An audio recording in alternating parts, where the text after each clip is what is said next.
And Amazing. we're a little bit late today because I said to Scott that I'm way too tired to do this, but Scott said the show must go on. Uh, Quitting is for losers. Push Yeah. through it, and then I end up waiting for him. It's Yeah. just how it goes. Well, it's so good to see you. I'm so happy we're Uh, doing this. oh, I need to turn off the sound on my computer. Yes, very happy to do this. And for those of you who don't know, my name is Kim Diaz Holm, also called Den Unge Herr Holm. And the first Saturday of every month, I'm drawing with my spectacular yet little late friend here, Scott Christian Sava, or Savart. How's everybody doing? Yeah. I love this. And yeah, shall we just turn the cameras and re reveal what we will be drawing today? Yes, yes. Do you have I a plan? I had I came up with a plan about a minute before the live started, and I downloaded a photo. But yeah, I was going through. Well, tell them what we're doing. Yeah, so what we're going to do is we're going to have some old-timey pictures of artists, uh, o- o- photos of artists looking all artsy in their artsy clothings. Yeah. And we're going to be drawing that. Hello, Mona, and hello, everyone in the chat. Hello, everybody. I was I went through my 60 days of studying the masters, and it's funny how when I did that, I found out how absolutely horrible some of these artists were. so so you're like, oh no, not this one. This one was a fascist. Oh, this one was this. Oh, this one beat their wife. Oh, this one was, and you're like, man, some of these people who are just revered were just horrible, horrible people. And so I there was really only a handful of people who turned out to be decent people. And of course everybody always can find something, you know,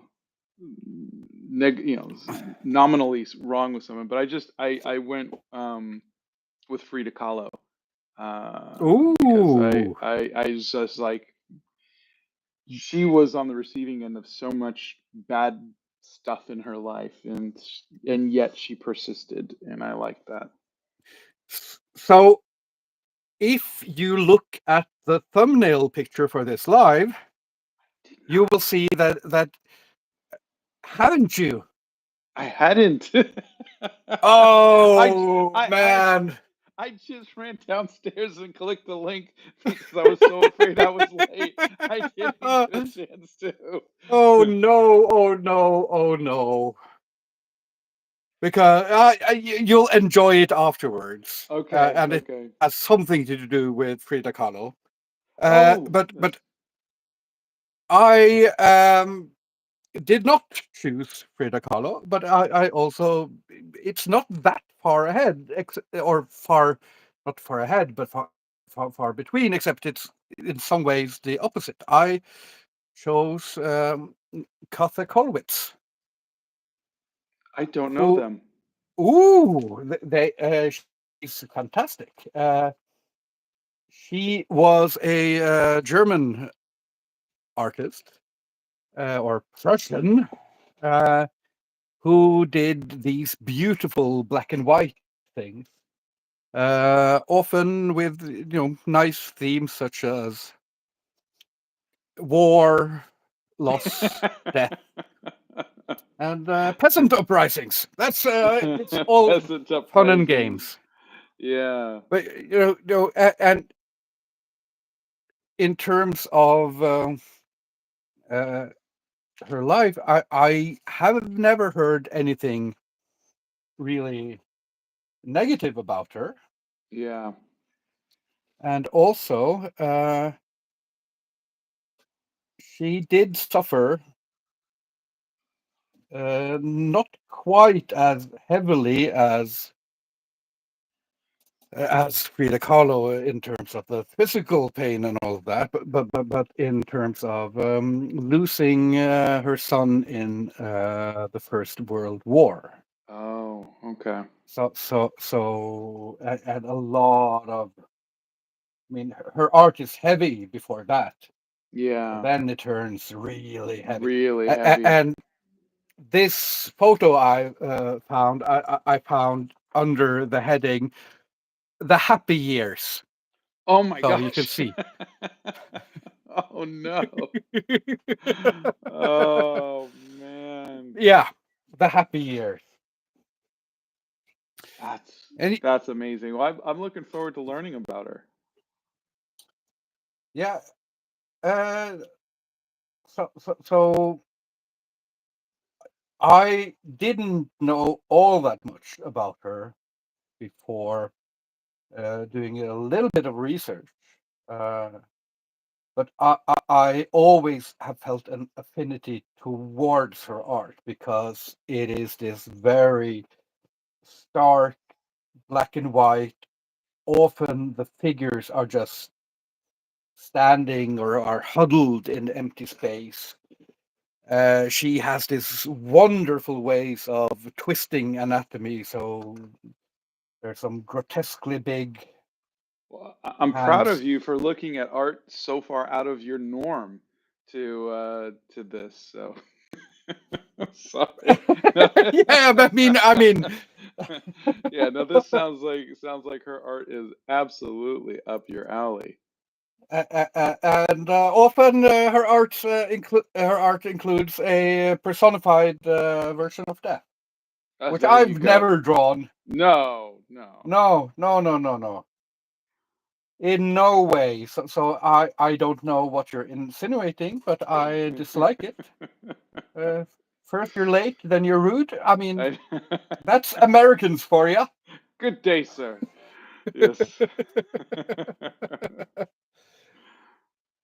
Oh But gosh. basically, I think she's born in like 1867, and then starts her art career a lot around, a little before the turn of the century, So in her and 40s, 30s, yeah. probably a little bit earlier than that. Yeah. She did get some schooling, uh, um, but she's starting to make a name for herself Yeah. at that time, and her first major works are these this fantastic series of lithographs about a peasant, first about a weavers' rebellion uprising, and then about Okay. a historical peasant uprising. So it's basically political pieces. Yeah. Yeah. And I thought I would include her hands here and actually, in her style, make them a little bit overly large, make her body a little bit squat. And then she gradually gains prominence for her really impactful, dark, black and white art, um, including one of the best images, which is of a mother holding her dead child. Wow. And then World War One comes, and her son volunteers, and that's the son who modeled for the dead child, Oh, and jeez. he dies in the war, and her art takes a turn for the darker. Jeez. And then the rest of her life, she works on these long, or not long, but like 5 to 10 picture series of different subjects. So the first one Yeah. is war, which is a fantastic series, and then the last one is death. Okay. And the very last image in the series on death is, of course, a self-portrait Oh. with Death's hand reaching out to her. How old was she And when she did that? she was in her 70s. Really? And she sort of, uh, she died a few years before World War II ended. And Okay. her work was sort of censored and frowned upon by the Nazis, but uh, not fully. Uh, it was She was known enough, and it was sort of halfway realistic enough that it wasn't the degenerate art that would have gotten her in a concentration camp, but it wasn't. They didn't like it, and she Yeah. didn't like them Yeah. either. So, That's amazing. yeah, it is roughly the same period as Frida Kahlo, I guess. When I thought she was closer like in the 50s or something like that. Um, I thought she was also 30s and yeah. 20s and 30s, I thought, but what do I know? Well, I found some colored photos of her, so that's why I'm wondering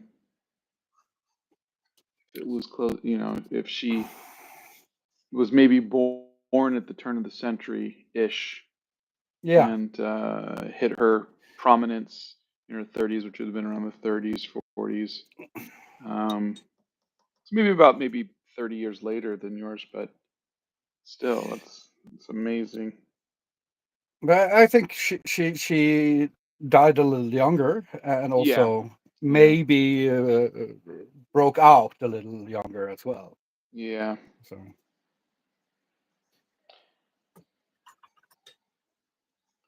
Sorry, I'm but you still. have drawn Kahlo before. Well, I copied, I studied one of her self-portraits, Ah, yeah, yeah. and so the ones with the little animals and everything. But I've never drawn her from a photo. So but I mean, she was fairly realistic with her paintings, so I feel like it is kind of a second time doing it. But yeah, her life was just she was in a bus accident, um, and I think in the accident, like one of the metal railings impaled her, um, Yeah, and just yeah, and she was bedridden for such a long time, and it's funny. Her funny. husband She was got impaled. Haha. yeah. That's your twisted sense of humor again. Yeah.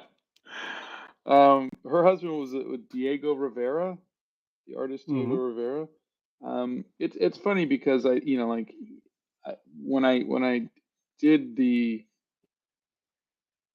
um, the 60 days of studying the masters with her, there's just so many people going now do Diego Rivera, now do Diego Rivera, and from everything I saw, he was a very abusive person to her. And Hmm. I don't know.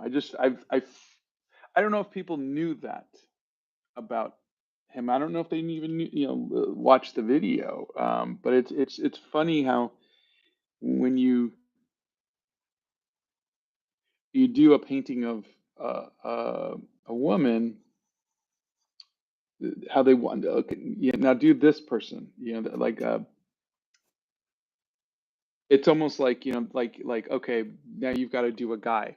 You got to do the like the male counterpart of that person, kind of thing, rather than looking into what Frida Kahlo's struggles were and everything else. And I don't know. I found sometimes that when I do tell stories like that, that there is no, I don't know if the word's compassion, but there's no empathy. Yeah. And people just don't seem to absorb that information. Um, and it still feels like, even how many years after she's been gone, there's still this. If you mention Frida Kahlo, there's still a group of men who say, "Well, now you have to talk about Diego Rivera," and it just seems I, just I so odd to me. I'm just impressed that they know his name, Yeah. because he's really not a. I No, know that in areas he is a celebrated figure for architecture, isn't it? Or I don't even. I murals, think it yeah. was murals. Yeah. So in the areas where he has his murals, probably celebrated. But if you told me, do you know Diego Rivera? I would say no, never heard the Yeah. name before. Yeah. Even though I've, you know, watched documentaries and read about Kahlo and all that, that name is completely gone. Yeah.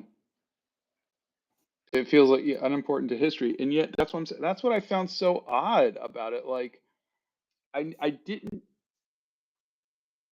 There were a couple artists who I painted whose wives were painters, lesser known painters. Mhm. And never once did someone say, "Well, paint their lesser known wife." It just seemed just like such an odd thing. Almost like they're afraid of something, like they're protecting their turf. Yeah, it is, and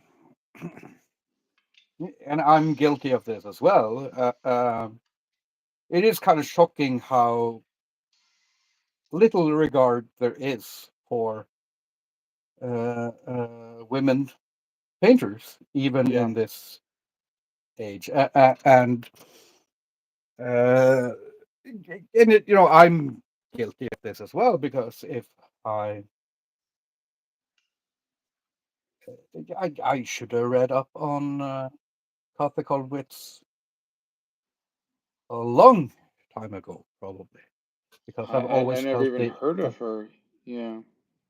she is kind of, you have seen some of her paintings, or etchings, Okay. woodcuts and stuff like that. I'm 90% certain, but she is she's not huge like Frida Kahlo, but she is a giant in her field, I guess. Yeah. I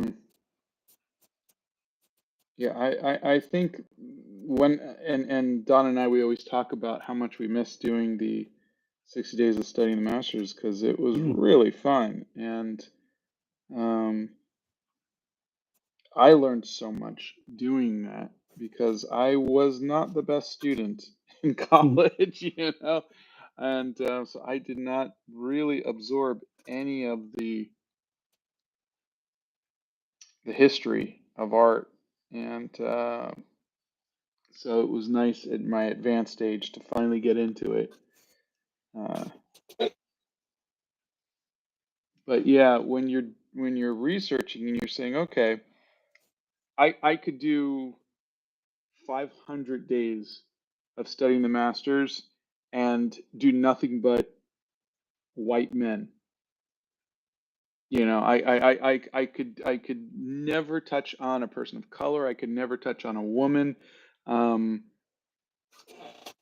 and no one would blink and would bat an eye at that, because it's just that's where all of the art that we're shown is mostly American or British, Dutch painters, et cetera, et cetera, et cetera, French. Um, so it was really a good learning experience to say, okay, I'm going to look for more women artists. I'm going to look for more people of color artists. I'm going to look for Muslim artists. I'm going to look for Chinese artists. I'm going to look for Indian artists. You know, it was really interesting, and we learned a lot right there. Oh, Donna can't hear me. She's got her headphones in. I was saying yes, we learned a lot. Yeah, yeah, yeah, yeah. And I never went back to it because of the algorithm. But one day, I think I might just Yeah, say just. I was thinking that uh, this fall I am planning on starting a YouTube show or podcast or something like that, where I draw people's portraits when while talking to them. Oh, that's Uh, lovely. and I just thought maybe we could do these sessions as a part of that, but instead of drawing each other's portraits again and again, although that would be great. Maybe we could pick an artist and have a month to study up on them, and then draw that artist and or something in their style if That there's would be no photos, great. Yeah, and then discuss our collective learning. So that could that be would a be way fantastic. of doing that and still, having it be a part of the theme of the podcast show thingamabob, but expand it beyond in a sense. Yeah. What does everybody think about that? Since we have 192 people here, that would be really Ooh, fun to do a learning thing where we kind of talk about the artists we learned about. Maybe we once we've reached a certain point, maybe we actually start taking some suggestions too. hmm But yeah, I like that. I think that Donna would likes be it too. really cool. Yeah, we'd have to come up with a really fun name though.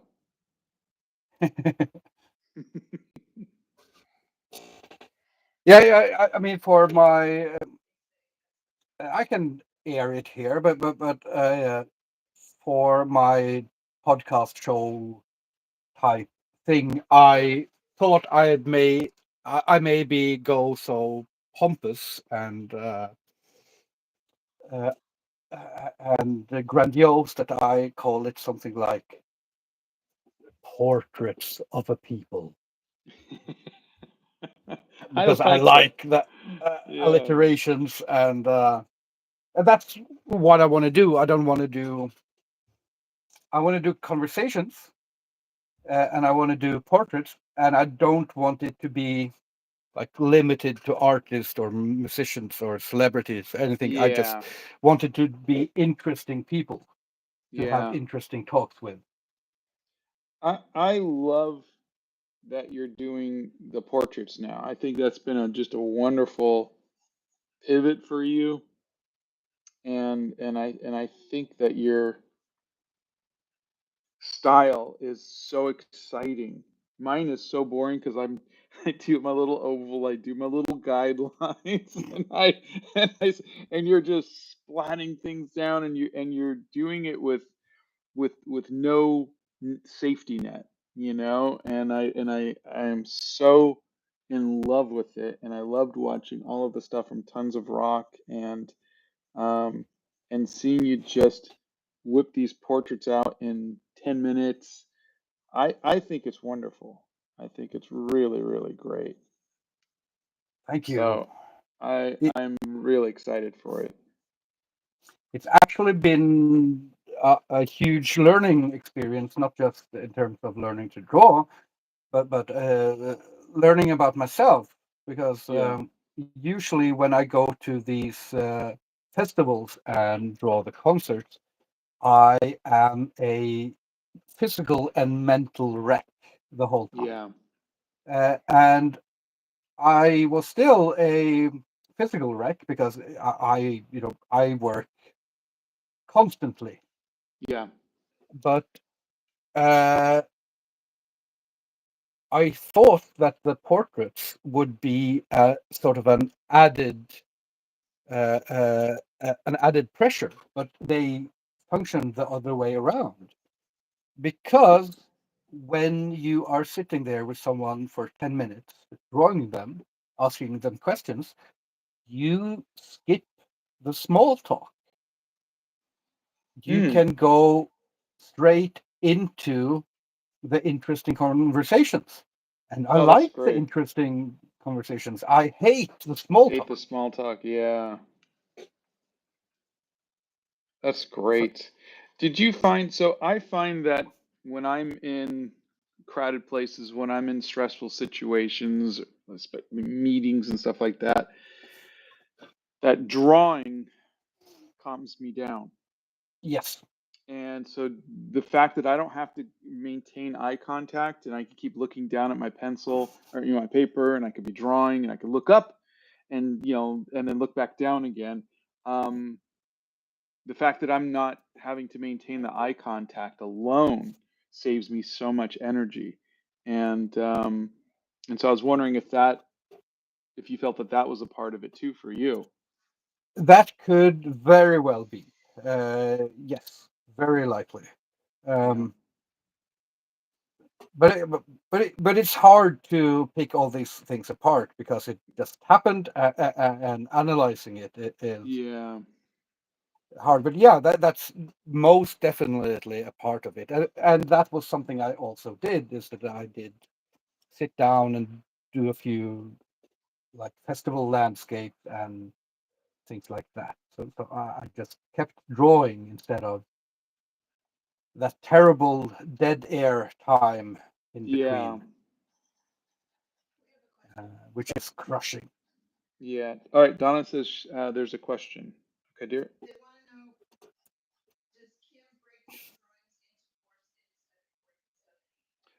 Uh, the question was, do you break down the drawings into forms in your head before you set the ink down, before you put down the inks? Yeah, I definitely do that. I should probably do it more, but I do that. But uh, you know, I come from sort of the same school of drawing as Scott, as you. So what I do more than set the shapes down is to sort of imaginary make this draw a circle here and set off the top of the head and the bottom of the head and the midline. So I worry more about that than the shape language the of the shadows and stuff like that, because that is more difficult for me. But that's one of the things that I'm learning to do better now that I do these very quick portraits. Yeah. Uh, It's amazing how you're able to just, I struggle so much, and I I was gonna say something that I realized that would come out the wrong way, so I will adjust it. But no, no, uh, no, say it the wrong way. um, the way that I was gonna say that was gonna sound bad was, how do you just go in knowing that it's not gonna look like the person because you're not putting down any guys?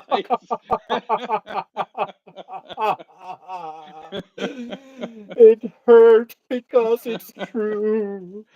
But it's the thought in my head is something that I keep trying to tell myself is it doesn't have to look exactly like the person. It just has to capture the impression of the person. I keep remembering the word impressionism and the idea of getting the impression of what you're drawing. That's what's the most important thing. Mhm. And I'm wondering if that's been something that you're fighting in your head when you're doing these portraits of I don't have to capture it exactly. I have to capture them, not Yeah. the exact of what. And is that going through your head as you're doing this? Yeah, I mean, there is, in addition to the classic comic book style, which is in a sense based on impressionism. If you listen to Will Eisner or Jack Kirby or anyone, they were all really fond of the impressionists. Hmm, I didn't know Uh, that. I mean, speed lines is a form of impressionism. It's just a Yeah, yeah, stylized form of impressionism. Um, but there is very much an impressionistic element to my art, and I constantly struggle with just that.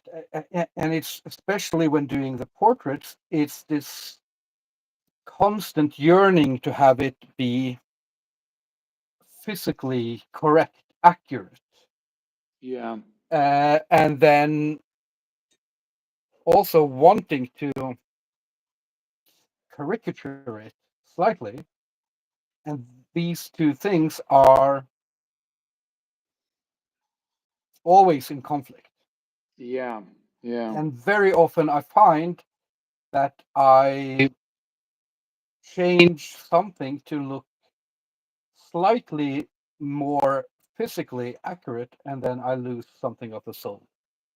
yeah.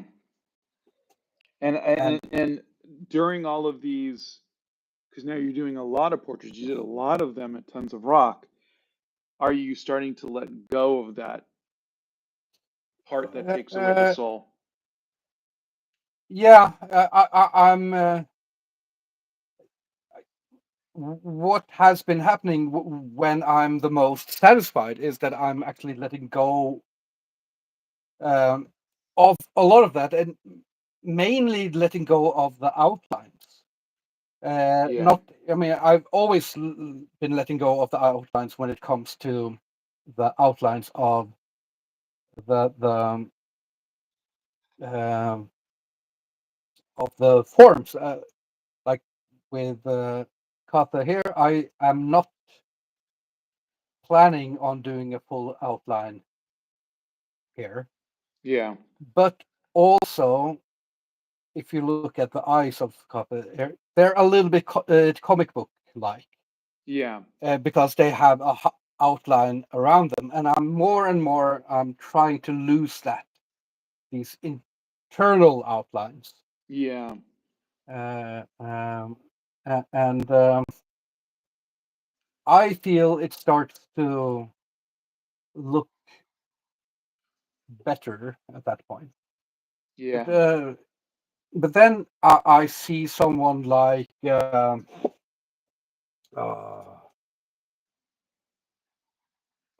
I forgot his name. I see someone doing portraits, but doing them much more cartoony, and I really want to incorporate these wild, expressionistic, cartoony elements into the art as well. And it's a constant re-evaluation of everything. Yeah. I think this is just a wonderful, at least from my point of view, I think been a wonderful new direction that you're taking, and I love it. Yeah. Thank you. That that means a lot coming from someone who says my portrait doesn't look like anyone.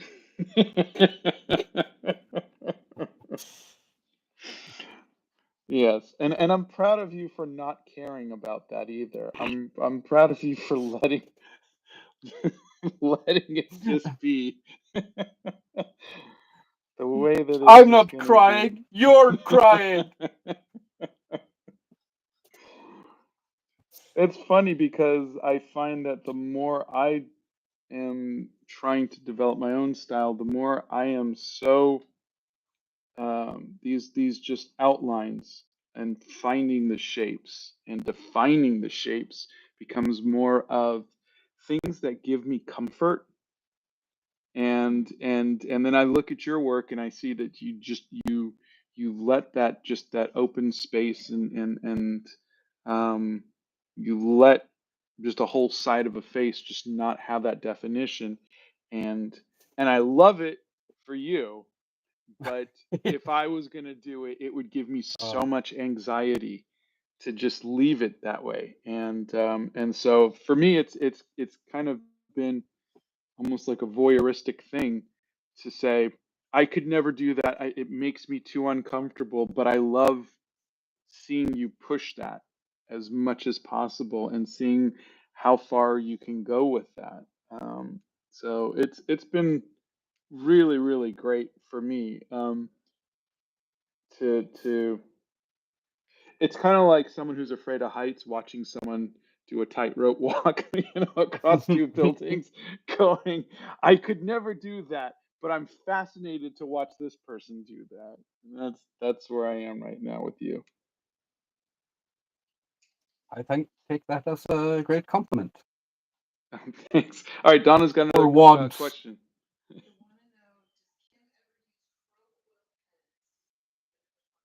Do you ever use crow quill pens?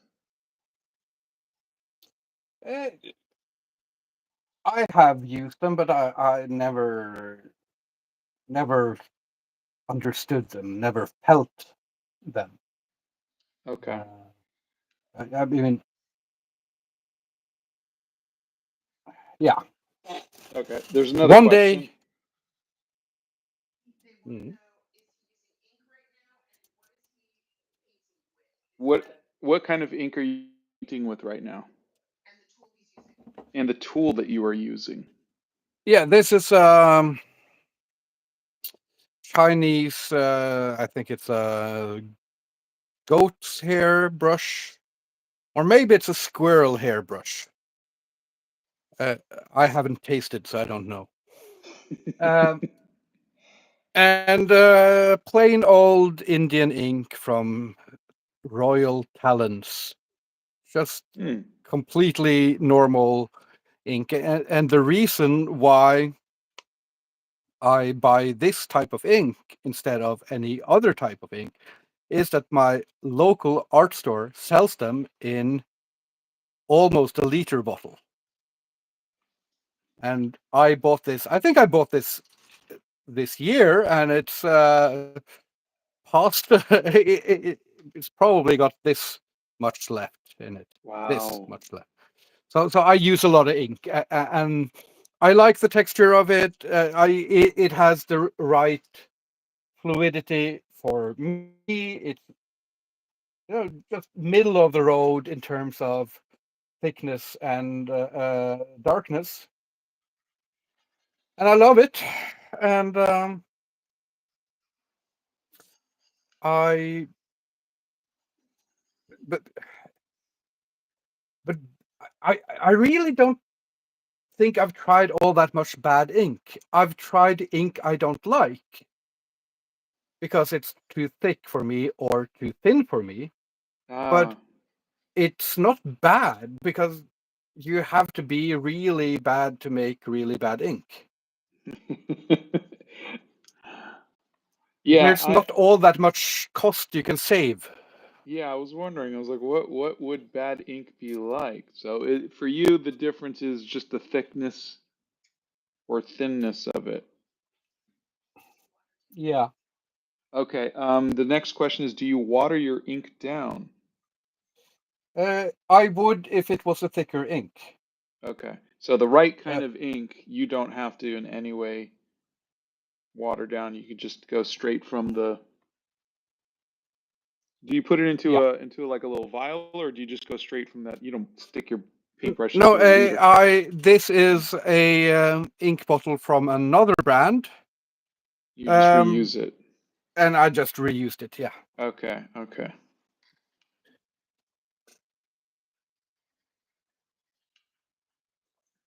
What So type of ink do you use when you use ink? oh, mine's just a zebra brush pen. It's waterproof and I'm happy with it, and I don't have to dip. I don't have to worry about Yeah. spills or anything.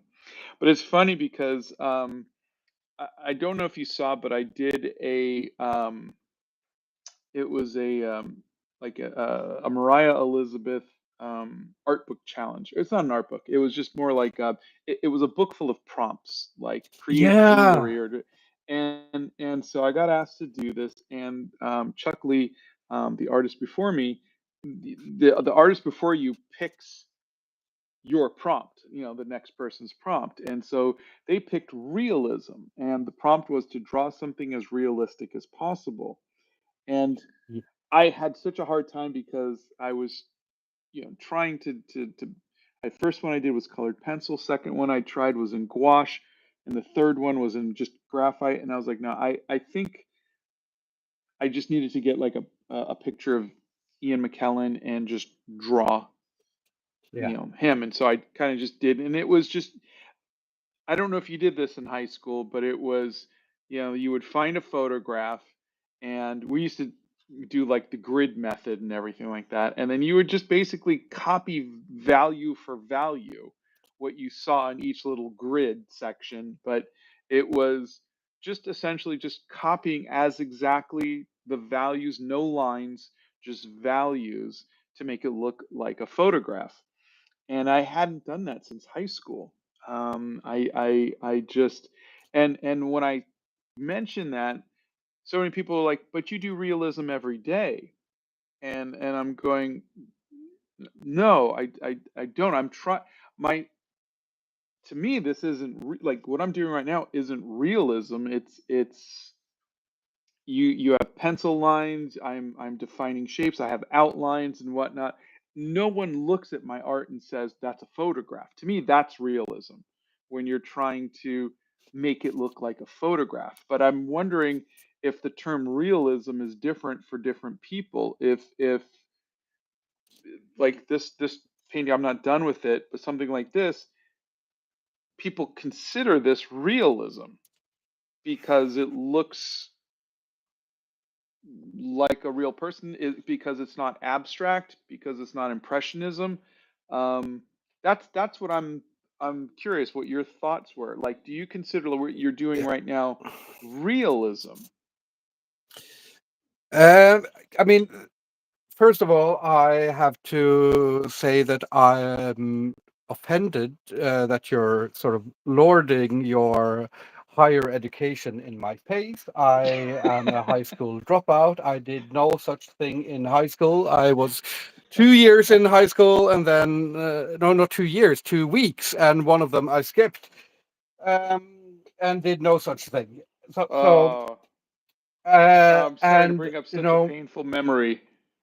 and then after that, I have to say that if you had paid attention to your art history classes in high school, you would have known that realism, the artistic style of realism from Gustave Courbet and afterwards, referred actually not to uh, the painterly style, because this was the time going into Impressionism, where the brushstroke started loosening up, Yeah, and realism referred to the subject matter. subject matter.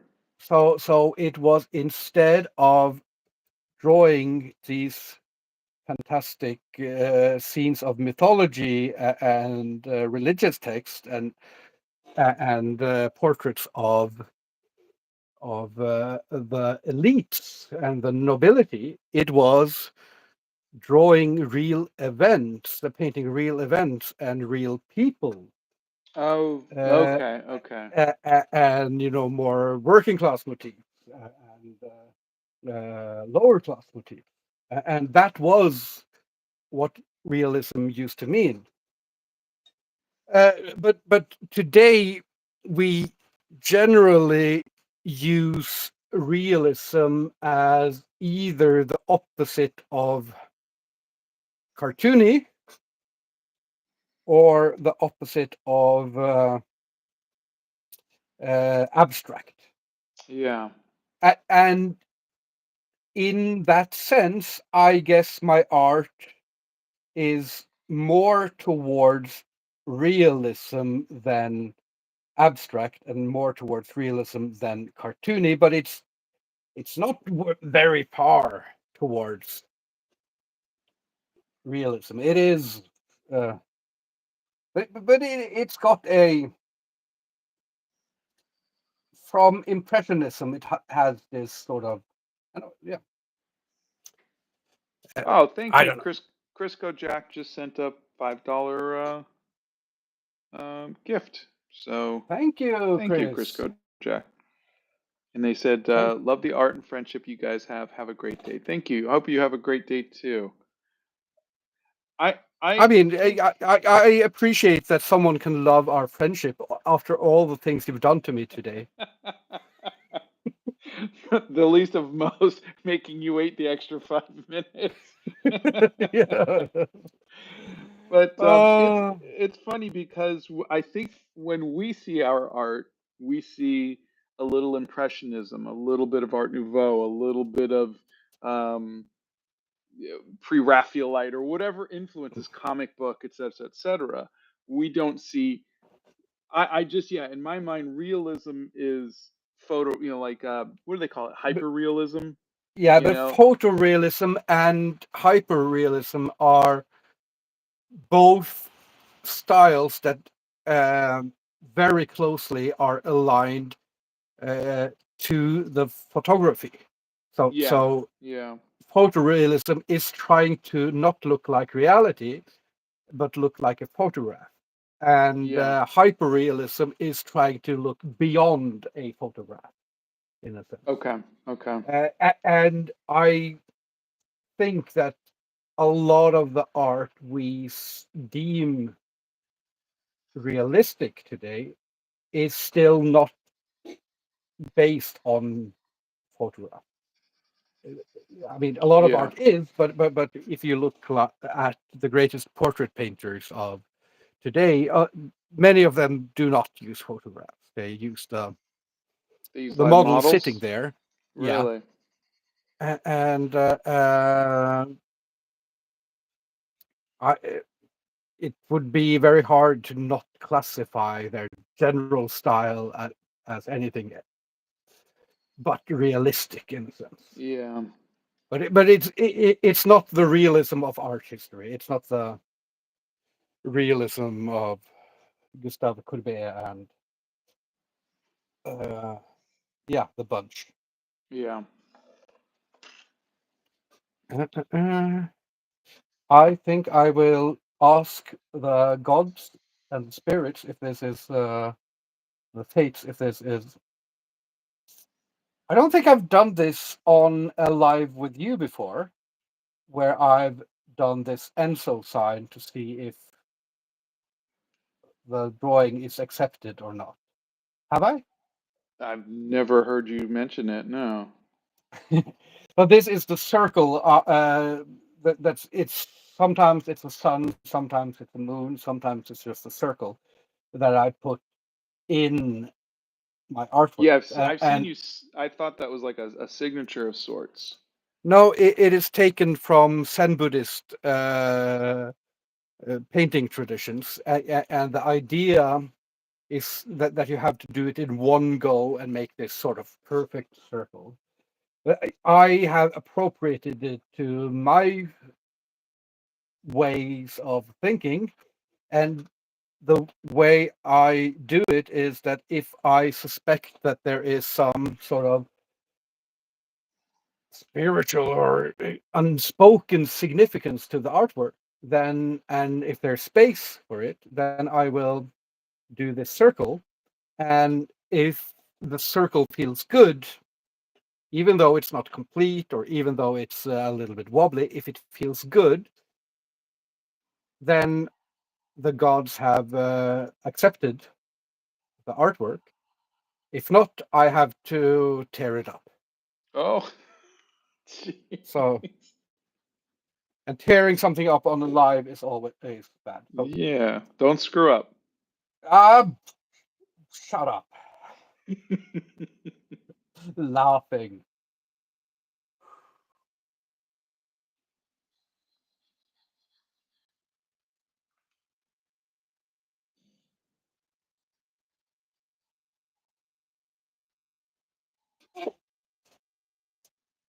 Well, what'd they say? I don't know. What do you think they say? I say keep it. It's beautiful. Yeah, but you're biased Yeah, I because know. I you just just at the minute the words came out of my mouth, I realized he's now gonna rip it up just to spite me because he always does the opposite. uh, now I have to sign it just to spite you. Yeah. You said I was going to rip it up. I think the circle is good enough. It's Good. teetering on the edge, but it's accepted. Now I've done a portrait, and you're still. Someone's asking, how does it feel? Oh, Donna's asking how does it okay, okay. Sorry, that was Donna being my wife and not reading the comments. Okay. He didn't rip it up. I didn't rip it up. I'm happy that I didn't rip it up, but it was close. It was very I Uh, loved it. yeah. What what time is But it? we were talking about the realism versus the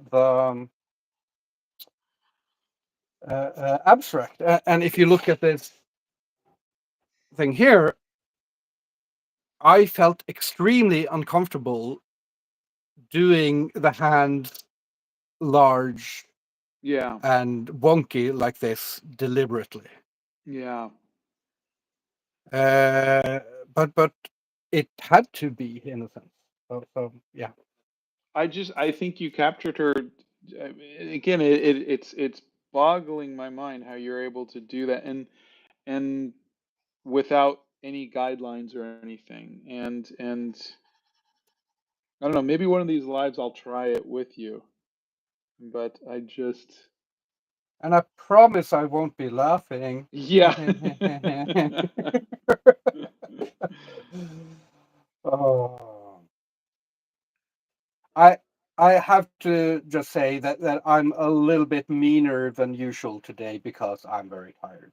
Oh, that's And it's got fine. nothing to do with you, but actually on at Tons of Rock, I had this one interaction that I didn't think anything about because I was just in the zone and being hilariously funny, and uh, said some jokes to one of the organizers of the Tons of Art tent where I sat. And then half an hour later, she pulled me aside and said, Kim, that wasn't okay.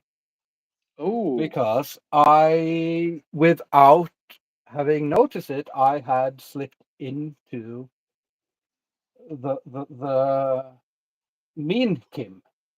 Oh Uh, no. Because you were and feeling comfortable. yeah, but I was also I was dead tired. I was very sarcastic. I was uh, it wasn't her imagination, and as soon as she said it, I realized that, and it was sort of hopefully lucky that I did it towards her and not towards one of the many fans, because that would have Yeah. been worse, because they would have just been sent out in the at the festival with this shitty feeling of having met an asshole who dismissed them with some stupid joke. And so hopefully I didn't do it to anyone else. But it is a real danger of becoming this asshole king. Well, that was good of her to at least tell you. Yeah. And I apologized and explained to her what had happened and that I had been totally oblivious of it, and that my obliviousness in no way indicated that what she was saying wasn't true, because I it was. Yeah. Well, Definitely. I still say we're all always learning, always growing, or at least we should be. And so I'm glad you had a chance to kind of rectify it and apologize. I'm assuming Yeah. she took the apology too, right? She accepted it. Yeah. Good. Oh,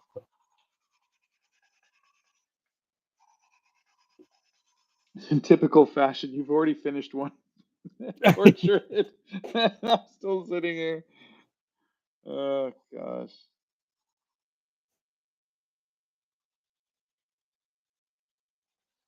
yeah.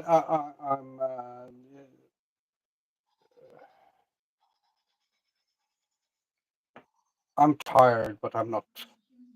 I'm not slow as Scott. Yeah. All right. Another question for you. All the Someone questions wants are to. for me. Yeah, they know everything about me at this point. I don't know. Um, they want to know if you're married and is that a tattoo on your wrist? This is a tattoo of a little ink monster that I made together with the tattoo artist. And yes, I am married and have 2 kids. And yep. Fantastic. And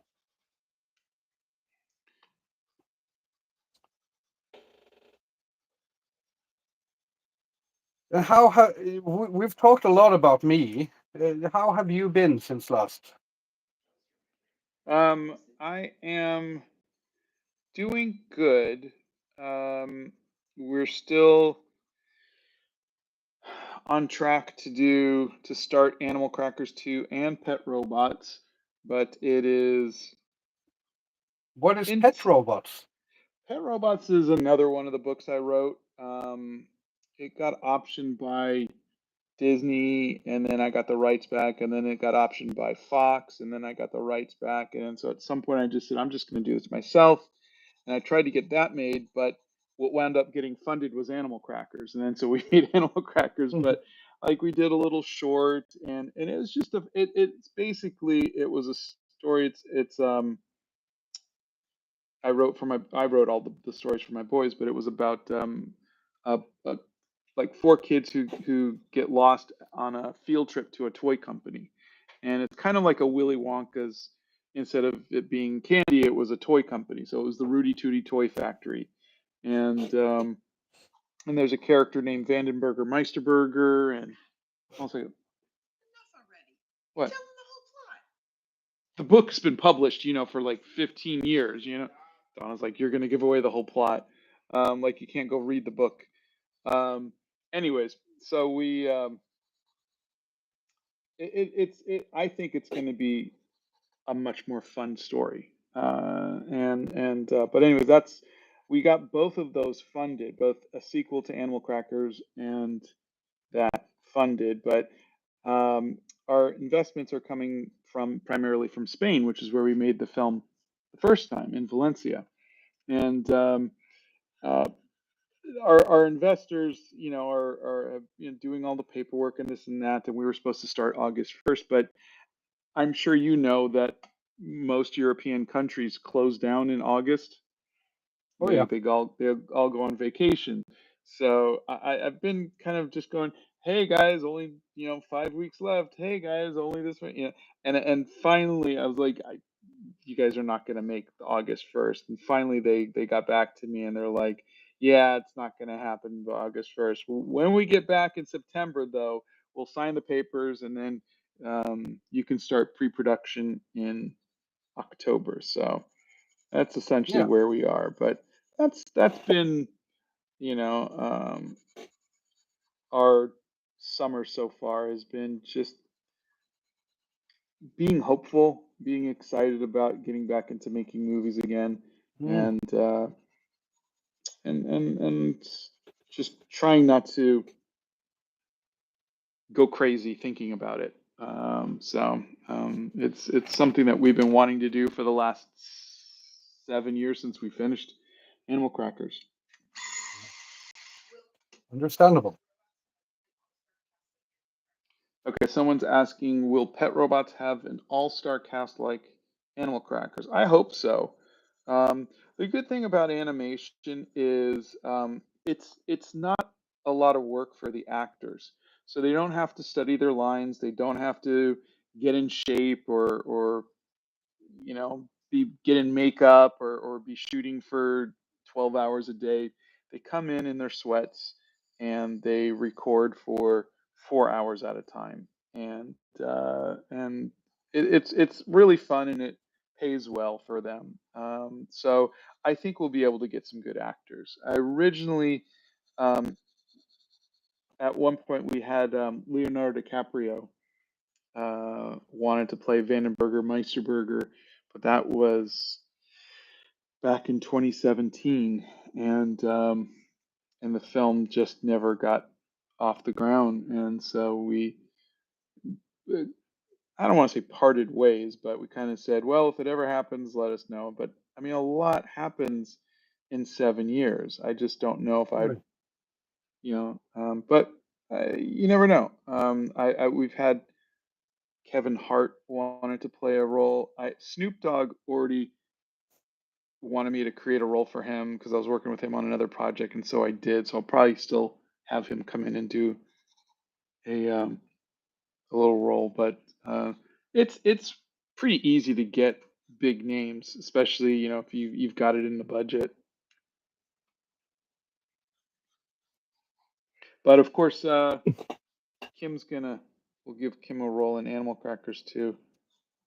So So the last time you said that, I just brushed past it because it was obviously a joke, it's not. and and I probably just misheard you. And but now we have witnesses. There were witnesses last time too. Yes, but But they yeah, maybe they were imaginary. yeah. No, we Donna was the fat lady in Petunia in Animal Crackers.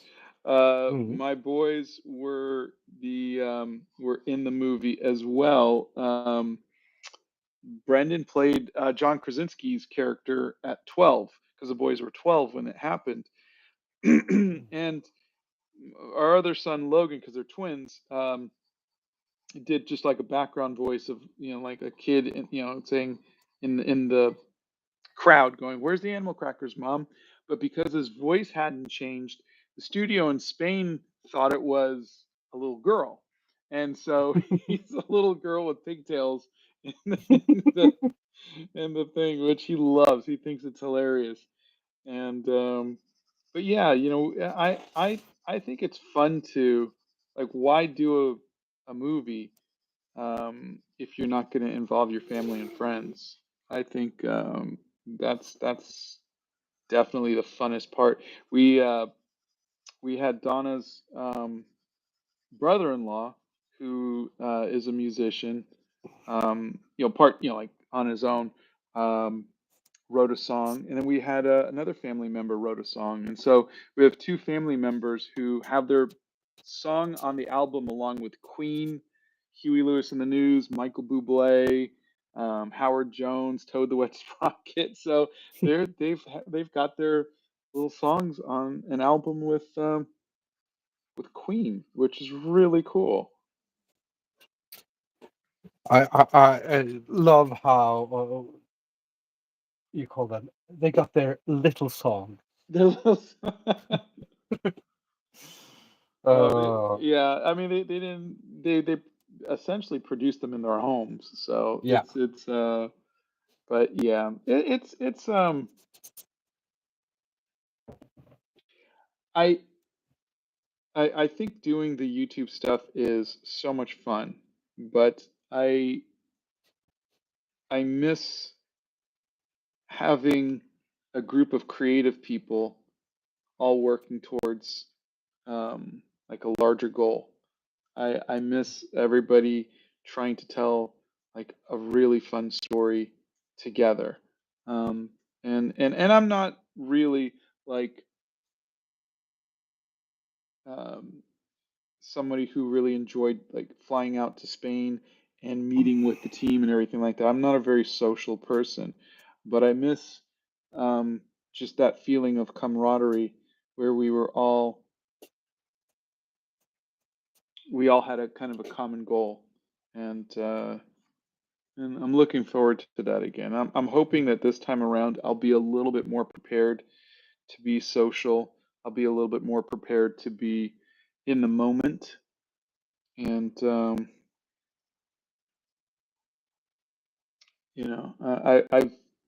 I've been just learning more about myself. Like I was undiagnosed for my autism, and the doctors were just giving me Xanax to try to, make it through all of the interactions, just because they're like, oh, you're just having panic attacks. And now I know a little bit more about myself, and so I'm hoping that knowledge means that I will um, be able to enjoy it a little bit better.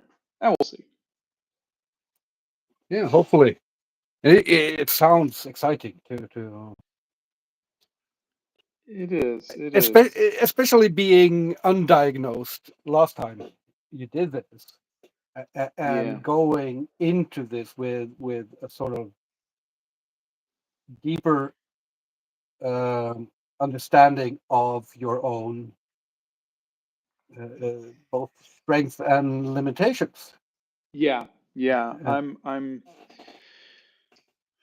I'm interested. I'm hoping that that knowledge of myself and my limitations will allow me a little bit more um, presence of mind during the moments. yeah, Okay. Question for you. What is your favorite color of ink? I mean, black. No, I mean these pinks are fantastic. I really Oh, like them. okay. Nice. But yeah, Look at that. it sort of You've already depends. finished another one. Yeah, almost. I mean, I couldn't just sit around I waiting know. for you all day.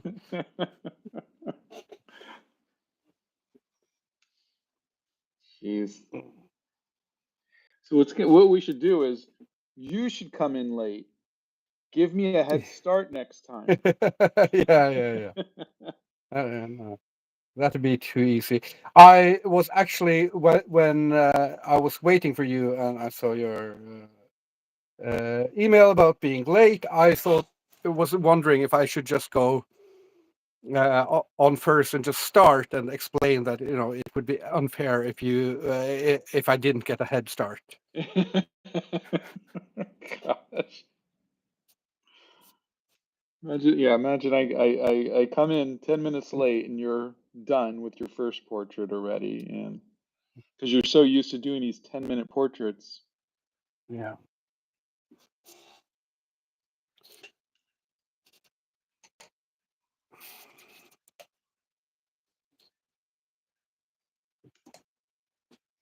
Are you taking some time off this Yeah. August as well? No, we have in July here in Norway. So we are going to Spain, to Valenciana, the Are right you? province, and we're staying there all summer. Oh, that's And that will amazing. be uh, awesome. Where? Uh, Oh, that's so. You're. So we. Yeah, we do. I I got taxied everywhere, or like people took me everywhere, so I didn't really get a chance to.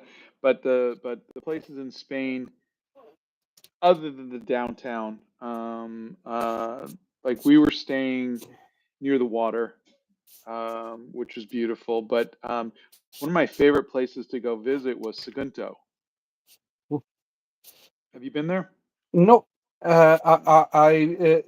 basically we have only been around the area around Benidorm because we live in a little town outside of Benidorm.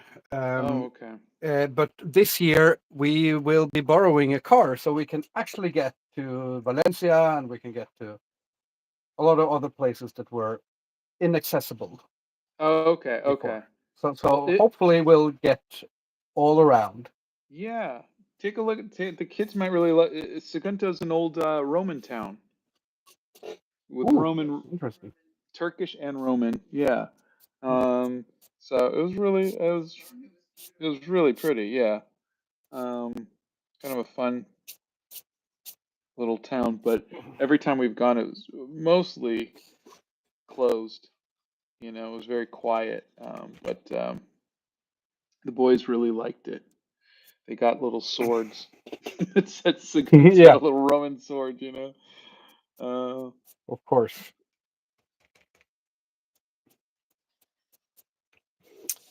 Yeah, Well, that's great. I'm glad you're able to do that.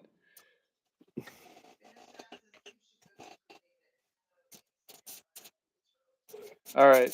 Spanish Sass says you should go to Granada. yeah. It's her I hometown. should definitely do that. I really want to travel around Spain a little bit more, and Yeah. I've been studying my Spanish, so hopefully I'll understand a Now, little bit more as well. now you have is one side of your family Spanish? My wife is from Chile, but Okay. uh, we haven't really become a two-language family. That Okay. didn't happen. Well, I'm asking because you have Diaz in your name. Yeah, and that's my wife's name. Yeah, Oh, okay, okay. Oh, I yeah, love yeah. that. Because here in Europe, we respect women, so we not like you who just enforce your names on everyone. Oh yeah, yeah. I mean, I'm sorry. Donna got married off to me at 12, and Yeah, it was more that's like the property, standard right? Yeah. No, I think that's standard American way. amazing. I did you hear that? That's really cool. Oh, she's giving me a face because of my comment. Yeah. See, some people just don't appreciate good sarcasm.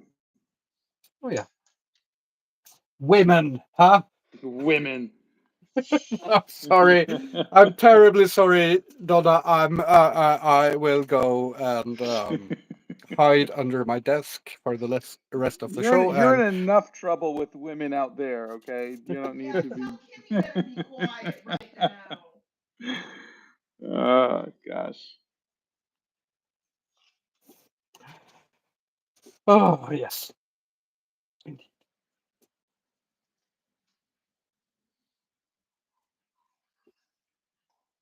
I love that you guys could just go down to Spain. Best we yeah. could do is go down to Florida. So But we can go down to Spain and relax and enjoy the sun. But we don't really we don't get, to experience what you can in Florida, like being eaten by an alligator on methamphetamines. I mean, Methamphetamines. that's Yeah. something special. Yeah. Yeah.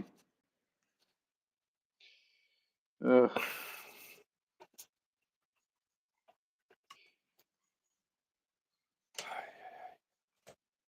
Yeah, I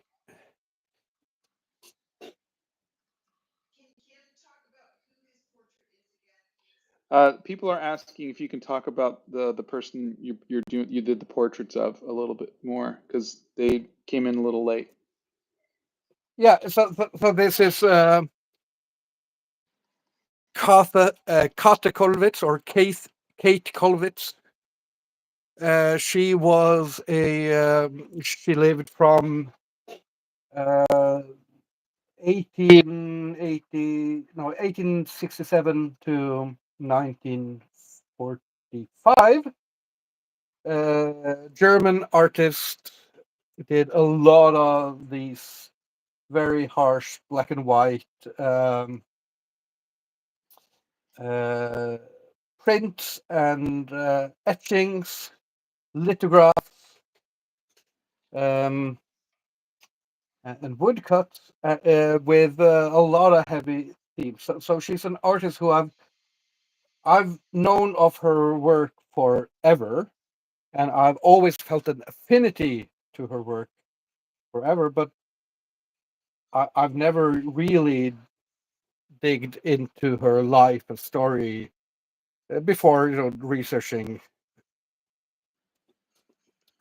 for this actually. So she's kind of fresh and new to me as well.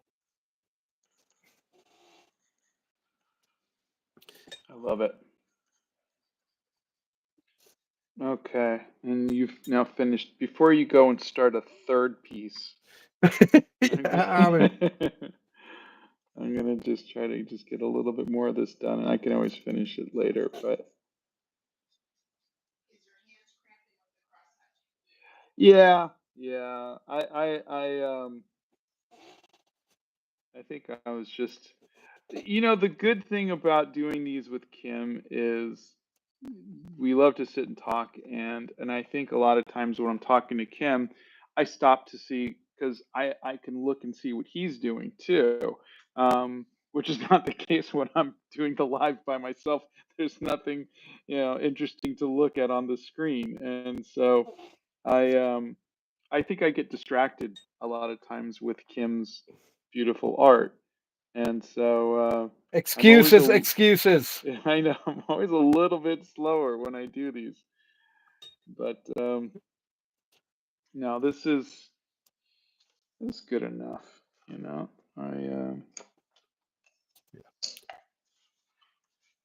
I will just I add mean, a couple more of these. there's definitely you sort of see why you use more time on them than me, I Well, guess. not in the end result, no, but in the process, yes. I think I take my I think in the end result as well. no, because yours are so powerful and beautiful. Um, I think mine are um, a little. I don't know. They look. Mine are mine, but yours are beautiful. And Mine are mine, but yours are yours, and that's how property law works.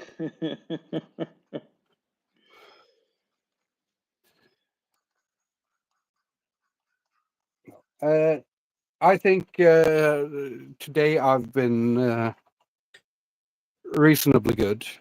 you Uh, were you were really good. You were really good, and I think it's just amazing. You I mean, just a couple months ago, you were not doing this. You The know, you were portraits, no, not, yeah. yeah, you were not doing this, and you decided you're going to sit down and you were going to do it, and I would see Yeah. you on TikTok doing lives almost every day, doing portraits with different people, and you just Yeah, I did a decided you're lot of going to, them. yeah, but I think this is amazing, and thank you everybody for hanging out with us. I, Uh, I, I don't know if you. I think I just mentioned this in one video, but the reason why I started doing all these portraits is that I wanted to go on the Norwegian edition of Portrait Artist of the Year, a TV I show. remember that, yeah. And Thursday on at Tons of Rock, I got my rejection email. Oh no, I'm sorry. And honestly, um, I think it's good because I know that technically my portraits have a ways to go yet. There are things I need uh, to work on, so I have extra inspiration to work on them Yeah. for a year until next time. And apart from that, I think it's in a sense their loss because I'm terribly entertaining. So, uh, Well, we'll rent our own boat, just you and I, and we'll just. yeah. No, it is. I mean, uh, I during this period of portrait drawing and culminating in the Tons of Rock, I learned so much about myself and about how being an anarchist and wanting equality and equality and all the other ETs. I, I I have a lot of my struggles in life has been because of how I've sorted people into what value they can bring to me in a sense. Yeah. And that's been really destructive and really an awful way to be, and especially an awful way to be with other people, because if you think other people's time is more valuable than yours, you're going to get disappointed when they don't give you their 150%. Yeah. Uh, and if you think people's time is less valuable than yours, then you're going to be a dick. Yeah. And especially when uh, now finally I did get to draw 3 songs during the Judas Priest concert, and I'm going to make a video about that. And it was fantastic. It was lovely, and everything was good. But I didn't get to sit down with Rob Halford and draw a portrait. I don't think the messages got any further than the management. Yeah.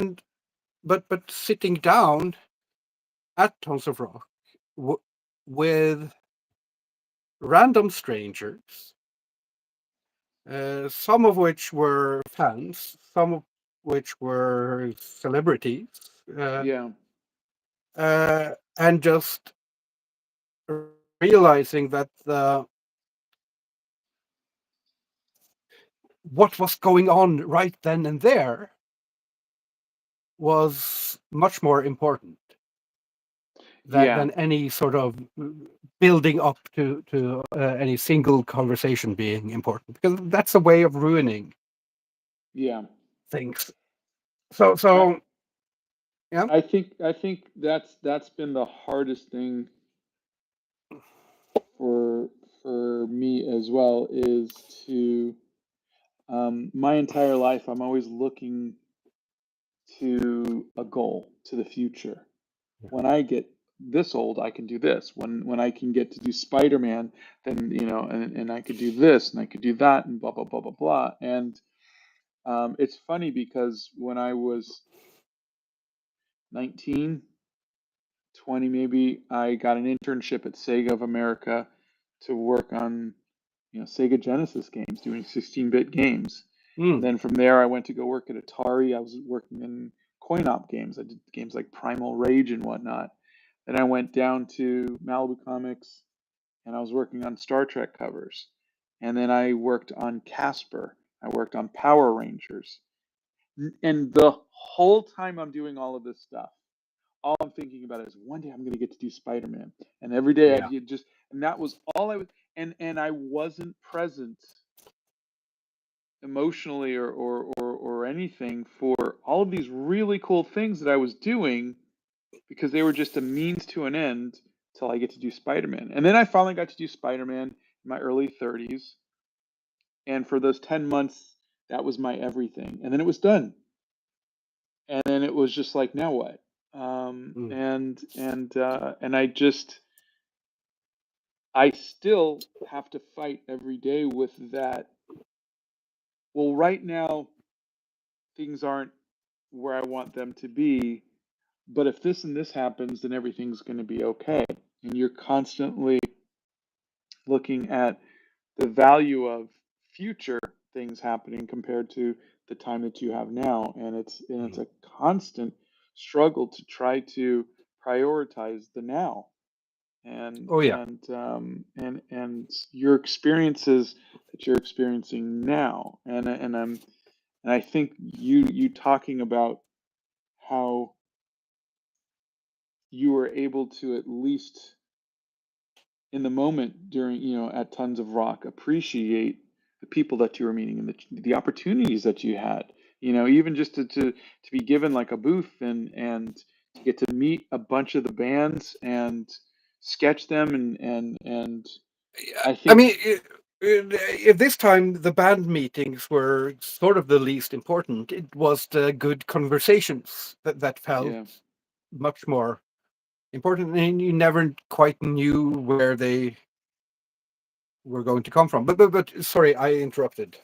No, I was just expanding on what you were talking about with Tons of Rock, and I think that is, um, I mean, we're always trying to do that. We're always trying to better ourselves. We're always trying to, and especially I think as the older we get, we realize that time is our most important commodity, and but I love that you were able to enjoy the moments with the fans.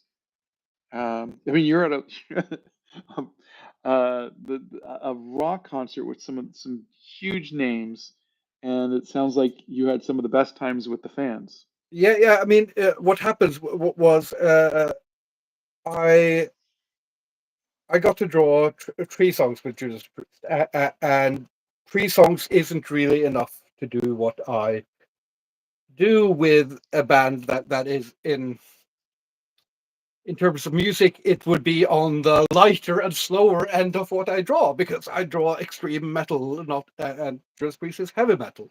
Yeah, But I had an amazing time, a wonderful, just loved every minute of it. Managed to do one drawing, very pleased with that. And then I went out in the crowd and I was starting to get this like sinking feeling of, oh, I'm standing here in the back. I like to be in the front at the shows. I like to headbang my neck off. I don't like to be one of the bearded men in the back standing, yeah. nodding their head. Uh, and then, so I was getting this sinking feeling, and then Priest played one of my favorite songs, and all the bad feelings disappeared. And then at the end of the concert, uh, I was standing just in the right place where the mosh pit started happening. Because the mosh pit never starts in the front, it starts slightly behind the front. And that was how far I had managed to push myself. And I joined the mosh pit for 3 songs. And that was the very highlight. That was the best of the whole festival, Oh, was that's those great. 3 songs. And it's just, figuring out that we don't know where these moments will come. Yeah. And just being there in the present, not thinking about future value or past losses. I mean, we both come from a very much a fan culture, Yeah. and fan culture it has a toxic way of putting value on some things above others. I Yeah. mean, literally with oh, this pristine number one of with the gatefold cover and it literally puts more time or more value on things. And people who collect autographs, which is and when you give an autograph to someone, they're so thankful, but you haven't done anything. You've Yeah. just scribbled your name. And this isn't.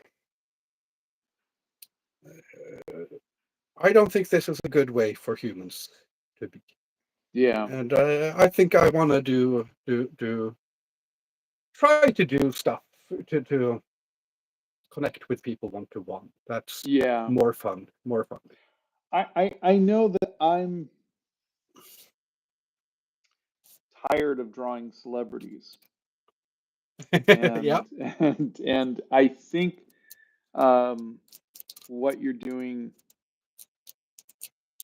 I did for a little bit where I was drawing people's profile pictures, but Yeah. it was usually, a flower, someone's dog, a raccoon, Yeah. like very rarely did people have themselves in the profile pictures, but I got to do a few of them, and then I sent them the paintings, and they were just so thankful to have this like little portrait of themselves. And I think I think I think a celebrity doesn't feel that joy because they've had it over and over and over again. I remember when I went to go meet Ian McKellen, I did 2 big paintings of Gandalf, and one that I wanted him to sign for my boys, and the other one I was going to give as a gift, and he was happy to sign it, but the other one that I was going to give as a gift, which I got framed and everything, his manager said, you know, Ian really appreciates this, but he gets so many gifts. He Yeah. doesn't know what to do with it, and he doesn't want to just take it home and have it sit in a drawer somewhere or something like that. Why don't you take it home and whatnot? And I think at that moment I realized it's like, yeah, I mean, um, as an artist, we feel like our love language is making art and giving it to somebody, Mm. and so when we idolize somebody, we get to meet one of our idols. We want to give them a piece of our art. We want to. It's like giving them when we give art. It's like giving a piece of ourselves, Yeah. and I think that's how I've always felt. But when I met Stallone and DeVito and whatnot, it was after the Ian McKellen thing, and I realized they don't need people are handing them stuff all the time. They don't need it, but when um, when you do it to a normal person, a non-celebrity, it Mm. means the world to them. And I think that's that thing that I had to learn was I think we were right as artists to want to give art, but I think we're wrong as artists to want to give it to people who are already being given something all the time who have been given everything as Yeah, celebrities. because I think one of the things we've discussed is on previous lives is these ideas I have as of art as magic and of art as communication with the past and future selves, and also with the past and future um, of the audience. And if the one we're giving the art to, if that's just one of 1,000 memories that will be lost, Yeah. then that art isn't magical anymore. Yeah. Yeah, but if on the other hand, we pestered Judas Priest management so much that if Alfred ever wants a portrait, then he knows where to find me. But And I that's think I think that's okay. but That's but good. that's the thing is if he reaches out to you and wants one, that's a completely Yeah. different thing. But I think and again, this was the hard thing for me to realize is um when you finally get to meet somebody that you've grown up either listening to or watching in movies or whatever, you don't want to go empty-handed. You want to go, look, I drew this for you. Here, and I've just found that is both not a way to be in the moment and just appreciate the meeting itself, um, but also I think. They're so inundated with it. Like if you ever like, I'll if I've got a, if I paint Taylor Swift or whoever it might be, and you tag them, right? And then you look at the tags and you see all of the art that people keep tagging them in, and you realize how much art is being made of these people, and how much is probably sent to them and thrust upon them and whatnot. And I think they become numb to it. And I think that as an artist, you don't want to. I mean, maybe it's a little selfish, but I don't want my art to just fall into that sea of art that they're just tossing into a drawer somewhere, or potentially into Yeah. the garbage or something, and but yeah, I think if you were approached, that's a completely different thing. But I think that meeting, that first meeting, handing someone a piece of art, I just don't know if I would do that again. Nope. That's. Thank you for verbalizing my thoughts. That's Mm, uh, and confirming that this isn't just me making excuses, because genuinely I feel very good about. Uh, I feel really good about Tons of Rock. Feel really good about all the people I met and all the connections and all with just people, and I feel really good about not drawing Halford. I would love to someday, but whether or not it happens is, I mean, yeah, it's not. Yeah, yeah. I don't. Uh,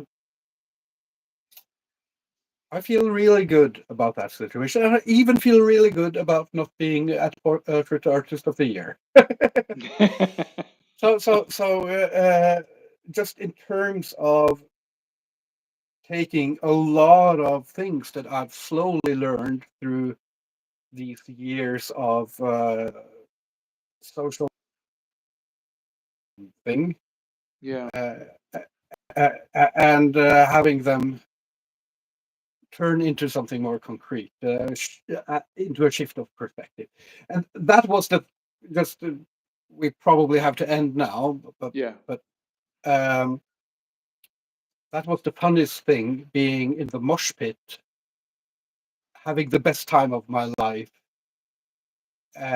moshing to Judas Priest. And for the first time in my life, I was stopped to take selfies in the mosh pit by at least a dozen people. Really? That was absurd. Ooh, Chris Krzak Thank sent you again. another.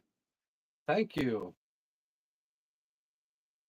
I love that you two have these real conversations with each other. It's something in this social media age that is lost.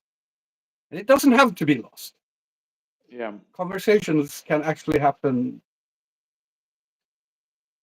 in I more I ways now than ever. I Yeah. think the thing is that neither Kim nor I care much about being coming across as glamorous or anything like that. I What think I've gone through all this, I mean, and you say I'm not. yeah. That's even worse than Well, you I said I don't think can't draw likenesses. I said you have the ability to not care about whether it looks like that. It's a, Oh, keep digging it's that hole. such a gift. But yeah, I I think, you know, what I love about my time with Kim is I could both be my authentic self, but also learn more about what it is to be an artist. I think having a chance to talk to other artists is a way for us to not come up with the discover the meaning of life, but just like we're talking about, like what like you wouldn't talk to a baseball player or an accountant about um, handing an artist a piece of art and what that means to you. It has to be with another artist to have that feeling, to someone who knows what it takes to make art, and also what it takes to give art. And and um, and so having someone who's been through that, someone who is also a fan, um, uh, that's so helpful, and it's so rare. And I just don't know if artists. I always feel like artists are competing with each other and not um, learning from Yeah. each other. But I, that's what I love about it. I because I wanted to end this on just expressing my genuine appreciation for you as a person, and for being able to talk and draw with you, and I learn a lot of this. But I'm not going to end it that.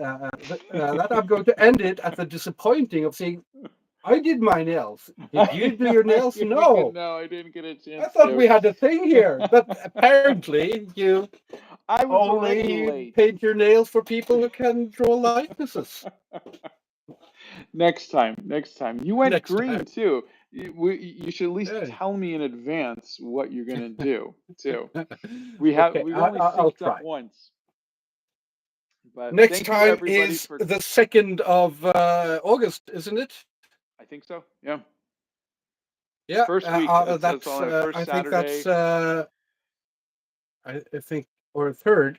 I think it's Will you? the day after we come back from Spain, so I'll Okay. be raring to go, and Cool. it'll be fun.